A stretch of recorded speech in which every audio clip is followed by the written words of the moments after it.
They drive on the left in the town of Port Stanley in the Falklands. An Anglican church looks out at the South Atlantic Ocean. It's thousands of kilometres from England, yet the islands and the islanders couldn't be more British.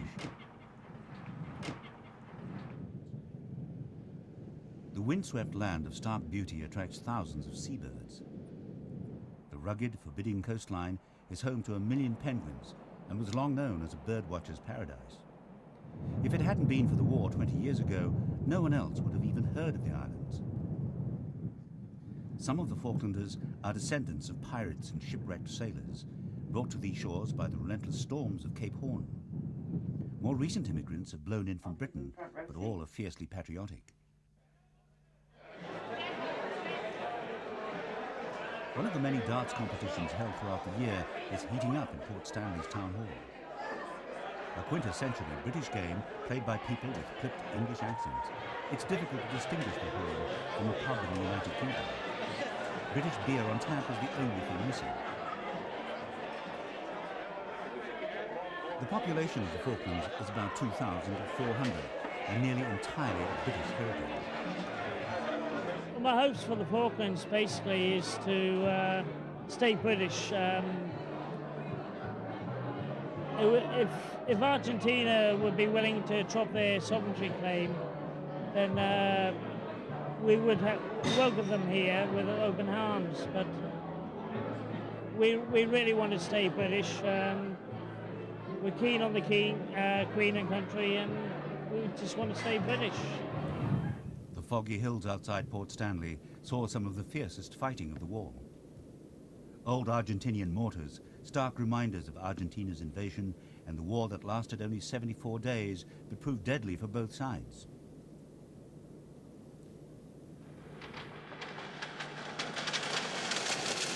Another vestige of the war, the many minefields across the island. British Army engineers have spent years marking the fields, and not one civilian has been killed by stepping on a mine.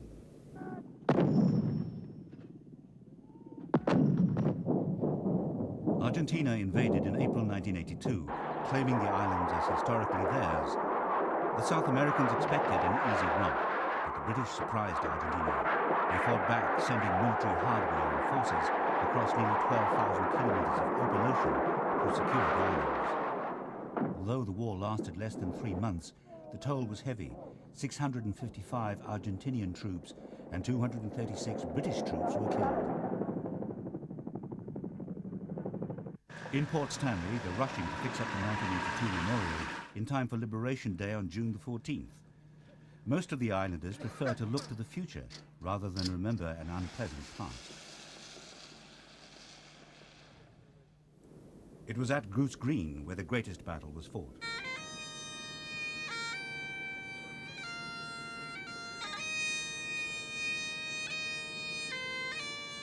The townspeople remember the day when the Argentinian military locked the entire population of the village into the town hall.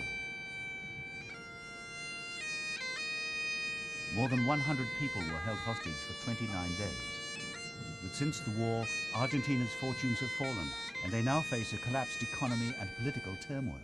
I feel very lucky, actually, and I'm glad that we've prospered. But it's I wouldn't wish that on them either. To be perfectly honest, I don't think it's in anybody's interest to see economic instability over there.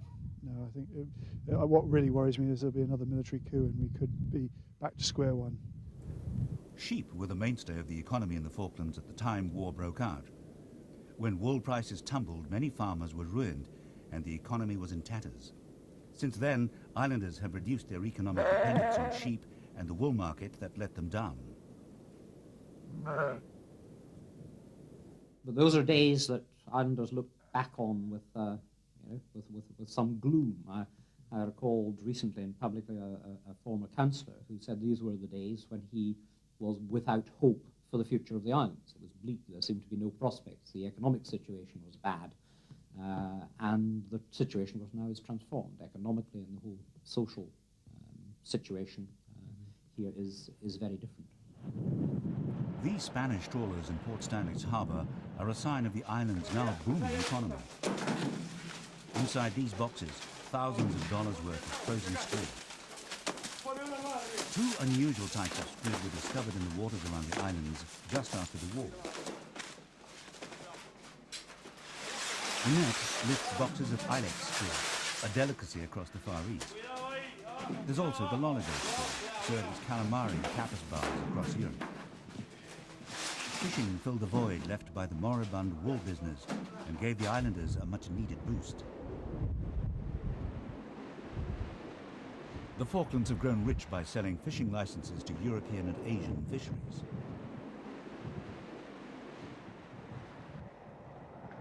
The island's new secondary school. The Falklanders haven't squandered their newfound riches.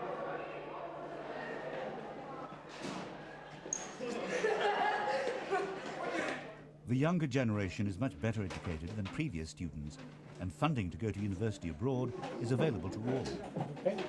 High tech is on the curriculum. More than half of the islanders have internet access. And the labels, you can actually put labels on here as well. Look. In this small house on the shores of Port Stanley Harbour, local lawmakers set economic policy for this remote part of Great Britain. Councillors worry about the dependence on fishing. They'd like to see other industries developed. Our hopes for the future are to work towards very secure self-sufficiency, less dependence on a single thing like fisheries, keep it a country that our young people want to come back to when they've received their education, which we can now afford to pay for overseas, and just to keep it the special place it is. 55 kilometres from Port Stanley, the Mount Pleasant Air Force Base. Britain built this base after the war and has kept a sizable military presence in the island. The base has a population about half the size as the Falklands themselves. More than 1,000 soldiers keep guard. There's no shortage of high-tech military equipment. While Britain's commitment to the islands might have wavered before the war, today it's long-term and rock-solid. 1982 happened. That was very destructive of confidence in this region. And if we're going to make political progress in managing that difference, then the people of the islands have to have confidence that they are secure and that they can deal with those differences and engage in dialogue without fear. A sign in a Port Stanley window calls on Argentina to drop its claims to the Falklands. Argentinians have the right to visit the islands, but few do. Their destination is usually the graveyard, to tend relatives' graves. You know, in Argentina is still a word that people don't trust. You know, and that's probably half the trouble here, really, with the Argentines. We just don't trust them. With a peaceful tranquility ensured by British troops and a deep recession in Argentina, there's little chance of a repeat invasion anytime soon. Despite Argentina's historic claim to the islands, the sun hasn't yet set on this remnant of the British Empire.